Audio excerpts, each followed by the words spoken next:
My dear student, इस वाली video में हम क्वेश्चन नंबर 12 और क्वेश्चन नंबर 13 उसे डिस्कस करेंगे। देखिए, from the top of a 7 metre high building the angle of elevation of a top of a cable tower is 60 and the angle of depression of its foot is 45 degree. ठीक है, तो मैं पहले बताता हूँ फिर समझेंगे इसे। ठीक है, एक 7 मीटर हाई बिल्डिंग है और उसी के सामने क्या है, एक केबल टावर है। ठीक है, ये बात आपको दोनों ज़मीन पर ही होंगे। अब क्या है, ये 7 मीटर की एच, मीटर एम नहीं लिखा मैंने, 7 लिखा हुआ है। तो angle of elevation top of a cable tower, angle of elevation is 60। अब ऑब्वियसली बात है, यहाँ पर से इसका एंगल ऑफ एलिवेशन बैठ रहा है, angle and the angle of depression और ये 60 डिग्री बैठ रहा है। ठीक है, अगर मैं यहाँ पर एक हॉरिजॉन्टल लेवल बनाता हूँ तो ये 60 डिग्री बैठ रहा है, और यहाँ पर से अगर डिप्रेशन को देखें हम, डिप्रेशन वो कितना बैठा है, डिप्रेशन 45 डिग्री बैठा है। तो अगर बच्चों कभी भी अगर दो लाइन होती हैं और ऐसा बनता है तो ये 45 तो ये भी 45 होगा। आप लोग इस वाले फिगर में ज़रा ऑब्जर्व करने की कोशिश करना। ठीक है, मैं एक बार इसको पूरा हटा रहा हूँ यहाँ पर से इतना। अब देखने की कोशिश करो, 45 तो ये भी 45 होगा ना। बस इसी चीज़ को बताने के लिए मैंने ऐसा किया।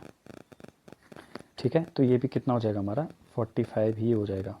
तो मैं पहले लिख सकता हूँ 45। ये बेस है, बेस भी हमें पता नहीं, determine the height of the tower, H A बतानी है। तो ये बेस है, लेट सपोज अगर मैं नाम दूँ तो ए बी सी डी। तो अगर मैं नाम देते रहूँ तो ये मैंने नाम दे दिया। अब मैं क्या कर रहा हूँ, छोटे वाले ट्रायंगल में कि ए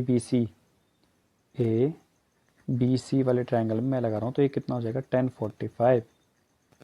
1045 equals to perpendicular upon base, और बेस ये बी सी का बी सी रहेगा। ठीक है, 1045 की वैल्यू 1 होती है,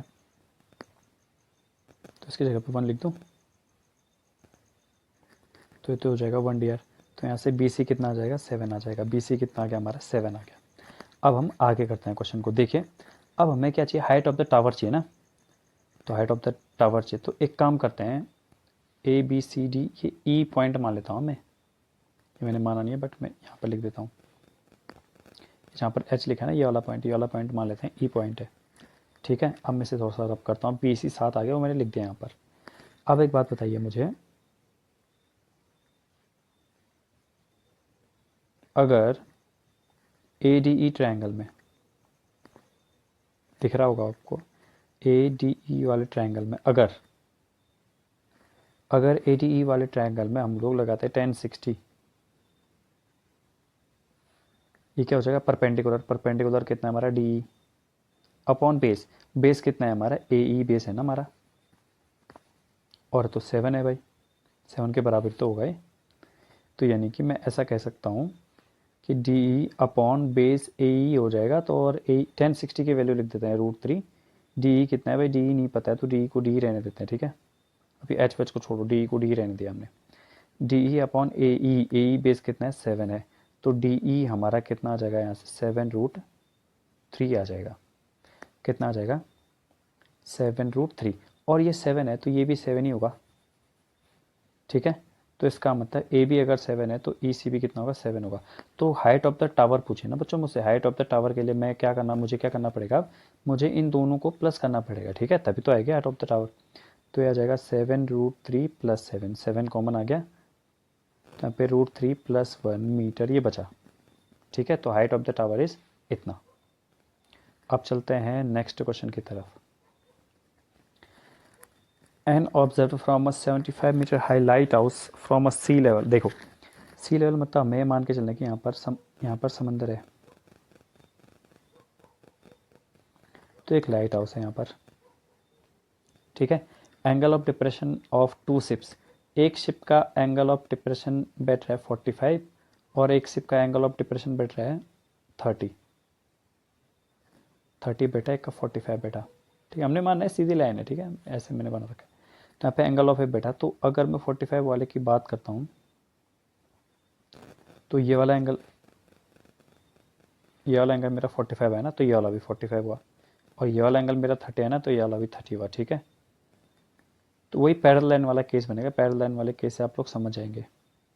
ठीक, अब हम क्या करेंगे, नाम दे देंगे ए बी सी डी।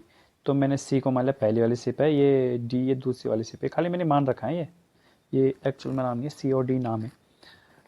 अब मैं अगर बात करता हूँ, अच्छा 75 मीटर का ये लाइट हाउस है। लाइट हाउस में तो ऊपर से लाइट आती है ना, क्योंकि कभी बच्चों क्या होता है कि सिप में ऐसे पानी में लेके जाएंगे सिप को, तो सिप कहीं पर जो होता है गहरा होता है, कहीं पर उसमें पत्थर निकले होते हैं, तो इसलिए इंडिकेट करने के लिए होता है। ठीक है, 30 और 45। अगर मैं 45 वाले को लेता हूँ तो यहाँ पर क्या हो जाएगा मेरा 1045 equals to perpendicular upon base. अब 1045 की वैल्यू 1 होती है, तो यहाँ से ए बी किसके इक्वल आ गया, बी सी के इक्वल, या बी सी किसके इक्वल आ गया, ए बी के इक्वल।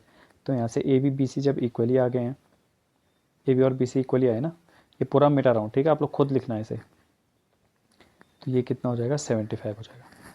अब मैं क्या कर रहा हूँ, मैं पूरे बड़े वाले ट्रायंगल के लिए बनाता हूँ। तो बड़े वाले ट्रायंगल के लिए हो जाएगा मेरा 1030 equals to perpendicular upon base.